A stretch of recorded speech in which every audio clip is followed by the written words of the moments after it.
One autumn afternoon in the year 2000, as the last rays of sunlight bathed the Oslo sky in gold, the name Kim Dae Jung echoed through the Nobel Peace Prize ceremony hall, blending with the thunderous applause of the world. For many, it was simply the moment of glory for a head of state.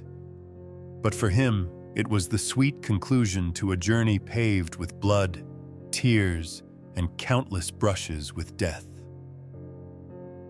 In the years when South Korea was mired in division, unrest, and dictatorship, Kim Dae Jung fought not only through politics, but with an unshakable belief that reconciliation and dialogue were the only ways to heal a nation torn in two. That Nobel Prize was more than an honorary medal. It was living proof that even in the densest darkness, the light of courage and steadfast conviction can guide the way to peace. The article below has been compiled from many sources. If there are any mistakes, or if you know any interesting information, feel free to leave a comment so I can learn as well. Now, let's begin the article. Kim Dae Jung's childhood. In the spring of 1924, on the small island of Hawido off the southwest coast of the Korean Peninsula, a child's cry rang out amidst the sound of waves and the whisper of sea breezes. He was named Kim Dae Jung. Born into a poor family of fishermen and farmers, he grew up with meager meals and calloused hands. Yet it was in this salty, wind-swept world that he was nurtured, both in body and in spirit. On early mornings, when the mist still clung to the sea, young Kim would trot alongside his father to the pier, watching him and the other men of the village prepare their nets. The sea wind slapped his face, salty and cold, but he never complained. He quietly watched the boats fade into the horizon, wondering, what lies beyond? Is there a wider world where people don't have to worry about their next meal? Kim's path to education began late and was fraught with hardship. On the island, schooling offered only the most basic knowledge. To pursue further learning, he had to leave home, braving rough waves to reach Mokpo, a bustling port city that felt foreign and vast. The first time he set foot on the mainland, he was both overwhelmed by its crowded streets and stirred by a deep resolve. One day, I will do something great, something that will lift me beyond the shadow of my humble origins. His childhood was woven between the scent of the sea and the scent of books, between the labor of hands and the hunger for aspiration. Though he could not yet name it, he carried within him a simple belief. Only knowledge and determination could free a person from the chains of poverty and injustice. When he left Hawido, Kim carried only a small bag of clothes, a few worn books, and his mother's words, "Go far, but never forget who you are." The ferry that took him from the island to the mainland rocked on the waves, as if testing his will from the very first step. Ahead lay Mokpo, a lively port where merchant ships came and went, and with them, the opportunities he longed for. In Mokpo, Kim attended secondary school. Unlike many of his peers, he studied while working. By day, he learned in a cramped, damp classroom. By night, he labored to pay for lodging and books. The work was exhausting, but whenever fatigue threatened to overwhelm him, he thought of his parents' hopeful eyes, of the fishermen in his hometown battling the vast sea, and he told himself he could not give up. In the 1930s and 1940s, the Korean Peninsula remained under Japanese colonial rule. As a teenager, Kim became acutely aware of the injustices and oppression that blanketed his people's lives.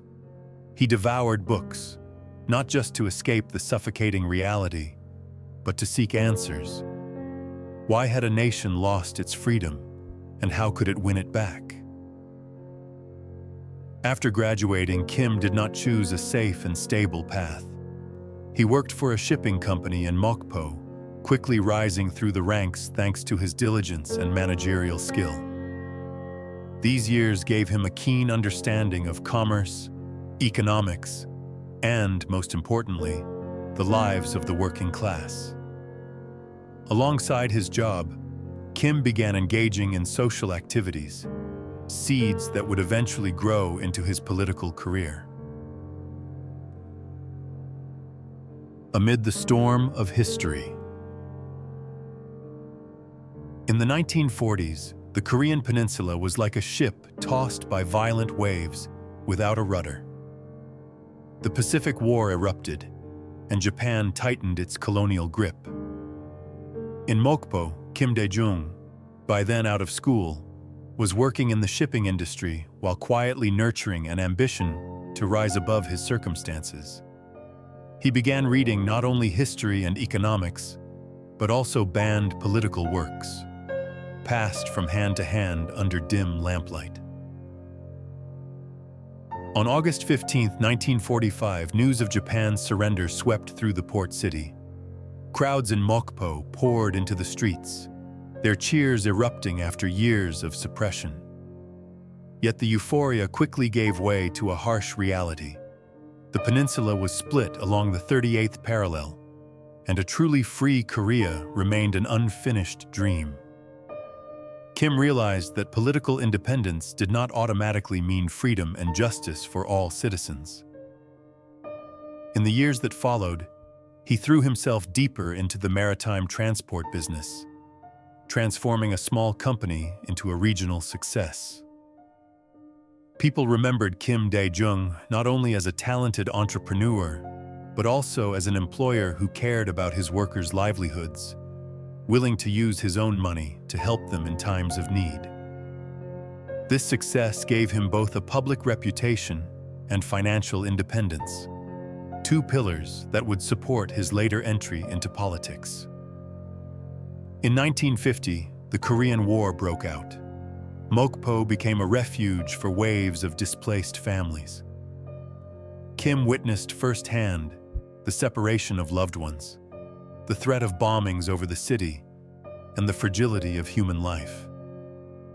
At one point, he narrowly escaped death when captured by North Korean forces in the war's early days, managing a lucky escape.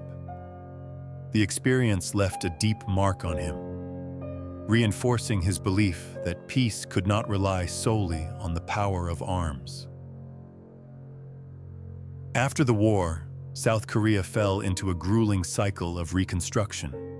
Corruption, inequality, and political repression became increasingly apparent under Syngman Rhee's government. By his early 30s, Kim Dae Jung began speaking publicly about the flaws in society. He joined Mokpo's local council, and his voice soon carried far beyond his hometown. This was the cautious yet determined first step on a path that would one day make him one of the most prominent opposition leaders in South Korea's history. Stepping into the light. In the spring of 1960, protests against election fraud swept across South Korea, culminating in the April Revolution that toppled President Syngman Rhee. Amid this atmosphere of change, Kim Dae Jung, already well known in Mokpo for his integrity and oratory, decided to step fully into national politics. He ran for the National Assembly in 1960 and won, becoming a strong voice for the Jeolla region, which had long been disadvantaged in the allocation of resources. Kim stood out for his sharp reasoning, calm yet firm demeanor, and rare combination of a successful entrepreneur's economic vision with deep sensitivity to the struggles of the poor. But the democratic hope was short-lived. In 1961, General Park Chung-hee staged a coup, establishing military rule. The assembly was dissolved, and many politicians were detained or forced into retirement. Kim lost his seat but refused to withdraw from politics. Instead, he kept up his opposition through the press, public forums, and speeches, criticizing dictatorship despite constant pressure.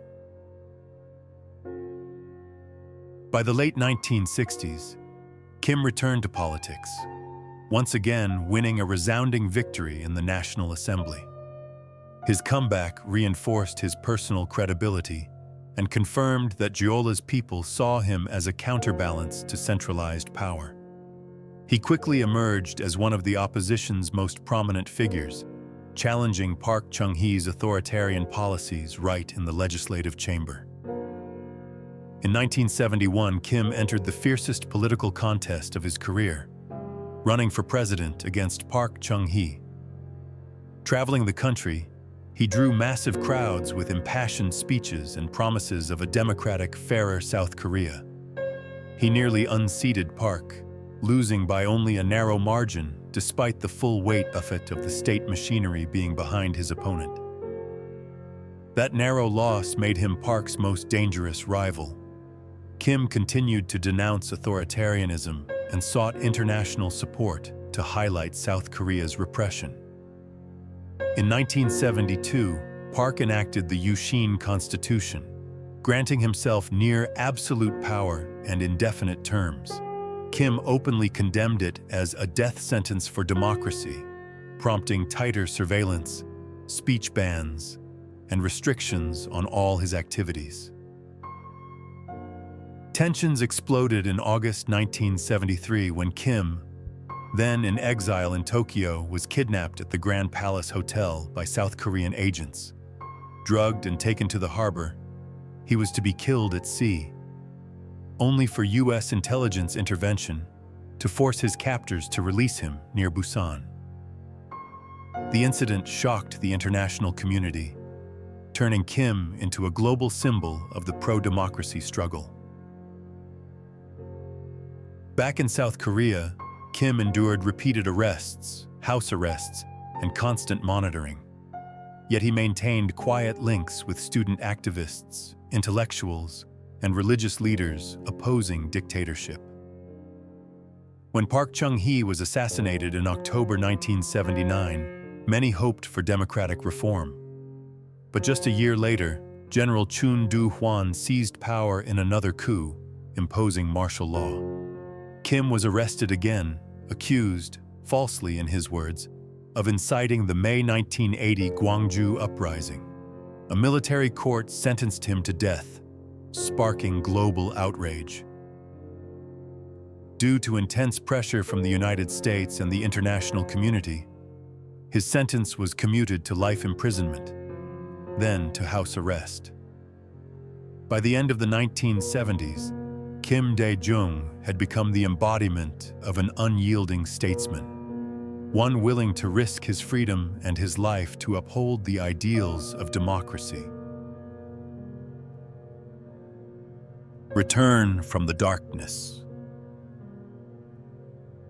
After his death sentence was commuted, Kim Dae Jung entered the long years of confinement within his own home, a prison without bars, encircled by fences, and guarded around the clock by secret agents. His health deteriorated severely. His legs weakened after repeated torture. Diabetes plagued him, and heart attacks lurked as a constant threat. Yet deep within, his will remained unshaken. In 1982, under international pressure, the Chun Do-hwan government allowed him to travel to the United States for medical treatment. Leaving his homeland in silence, Kim set foot in Washington, D.C., and became a powerful voice calling on the global community to support democracy in South Korea. He traveled to universities across the country, met with political leaders, not only to tell his own story, but also to present a vision for the nation. A free, just South Korea reconciled with the North. In 1985, he returned to Seoul, fully aware that he would be arrested immediately upon arrival at the airport. His reappearance ignited a wave of protests against dictatorship, especially among students and intellectuals. In his speeches, he spoke slowly, sometimes leaning on a table for support as his legs trembled, yet his voice rang with steadfast conviction. Democracy cannot be postponed forever. The struggle continued until 1987, when a massive wave of demonstrations forced Chun Doo-hwan to accept free presidential elections. But the outcome that year, and again in his subsequent bid, did not go in his favor. These two bitter defeats did not make Kim give up. On the contrary, he used the time to consolidate his forces, expand his network of allies, and prepare for the right moment. In the early 1990s, South Korea entered a period of transformation. Kim Dae Jung temporarily stepped back from politics for what he called a strategic rest, though in reality, he closely monitored the situation. In 1995, he formally announced his return, this time with a new strategy, combining economic reform, anti-corruption measures, and a policy of inter-Korean reconciliation. The Asian financial crisis of 1997 pushed South Korea into grave peril. In the midst of the storm, the people looked for a leader capable of guiding them through adversity. And the image of Kim Dae Jung, a man who had returned time and again from the brink of death, suddenly seemed more fitting than ever. In December 1997, at the age of 73, he won the presidential election, becoming South Korea's first head of state to come from the opposition.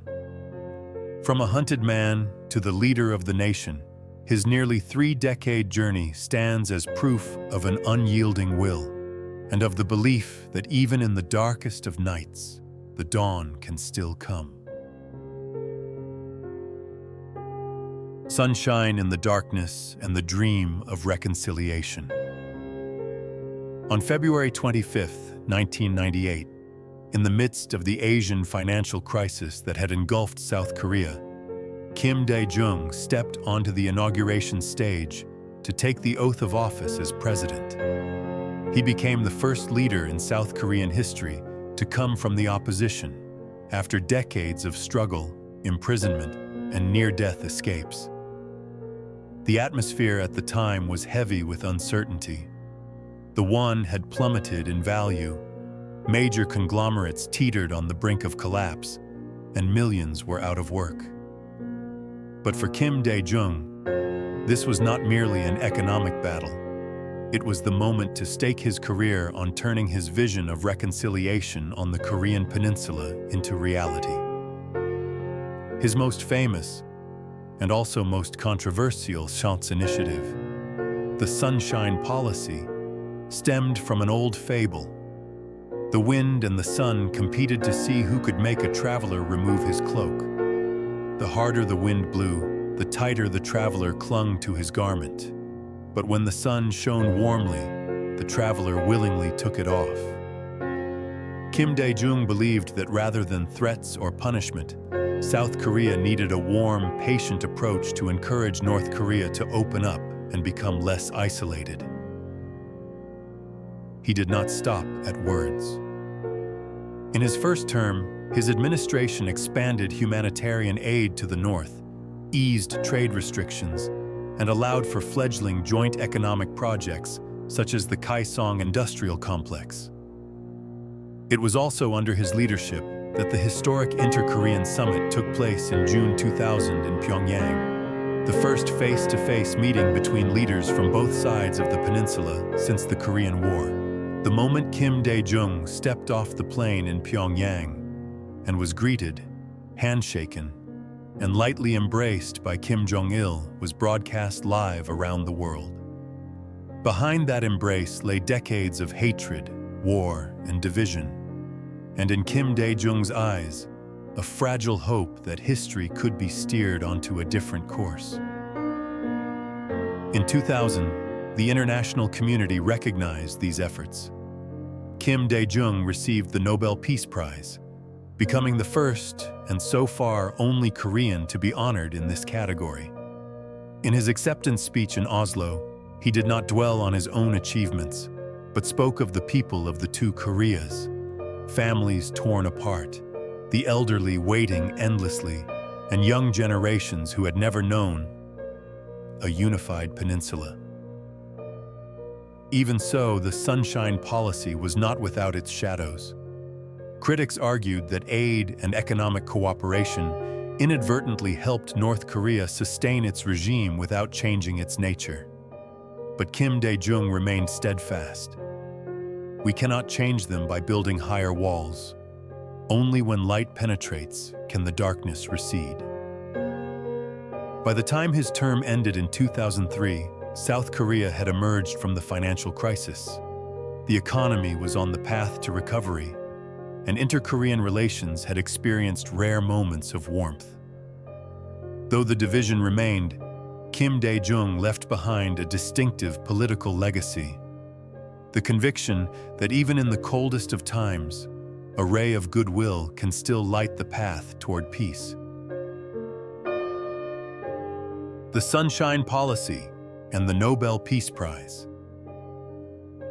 In February 1998, in the midst of the Asian financial crisis, Kim Dae Jung stepped onto the inauguration stage with a resolute gaze and a warm, steady voice. Before him was a nation struggling with debt, unemployment, and a loss of faith in the future.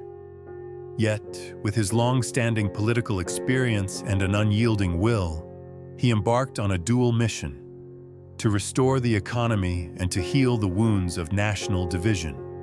One of the most defining hallmarks of Kim Dae Jung's presidency was the Sunshine Policy, a diplomatic strategy that was gentle in tone yet bold in ambition, aimed at improving relations with North Korea.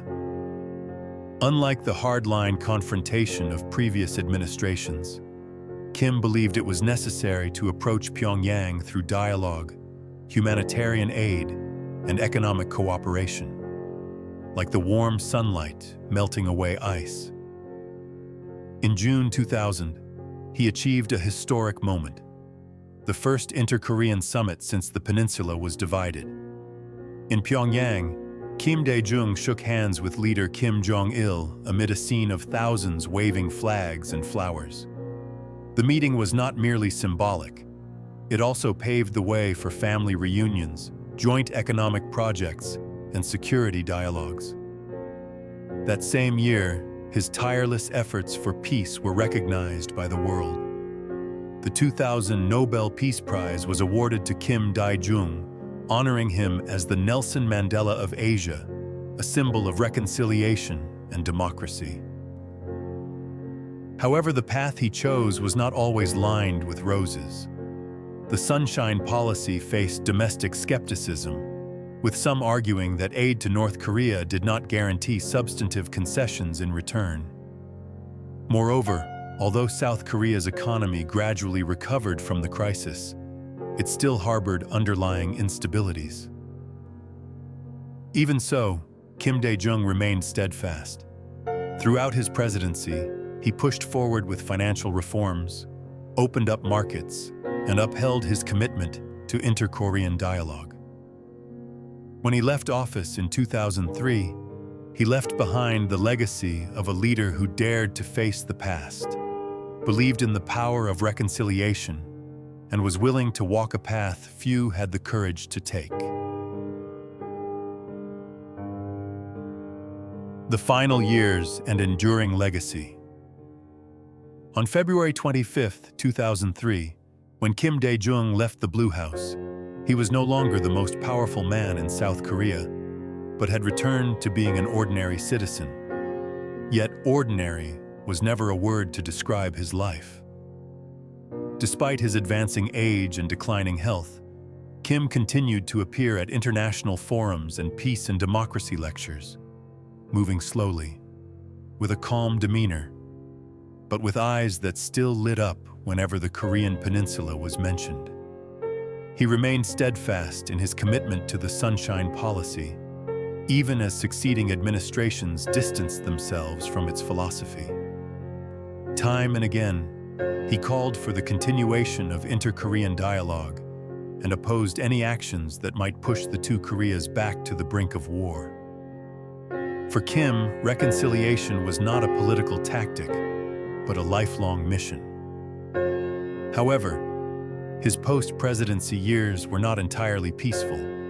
In 2003 and 2004, allegations surfaced that his administration had secretly transferred funds to North Korea ahead of the 2000 summit, subjecting him to considerable pressure and criticism.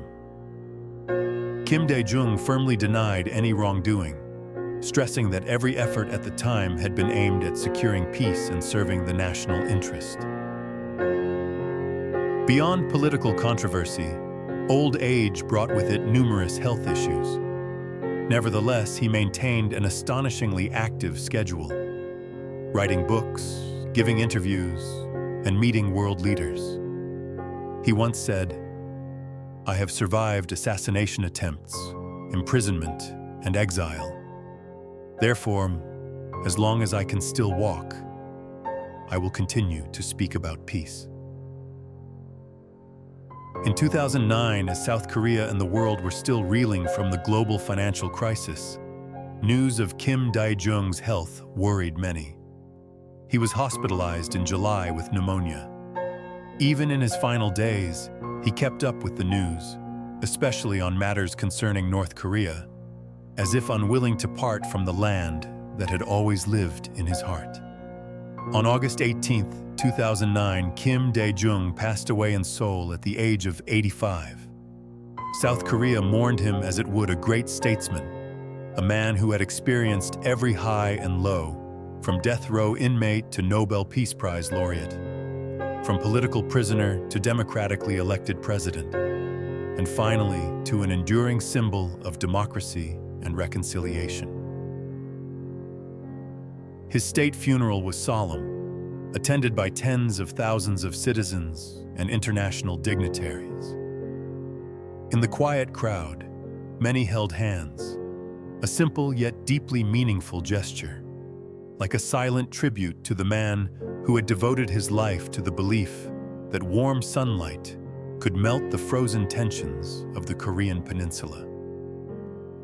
Kim Dae Jung's legacy lies not only in policies or awards, but in the story of a man who dared to dream, dared to fight, and dared to forgive. In the history of modern Korea, his name will forever be bound to two words: hope. Thank you all for following and listening. If you enjoyed and found it interesting, please leave a like, subscribe to the channel, and hit the notification bell to stay tuned for our upcoming videos.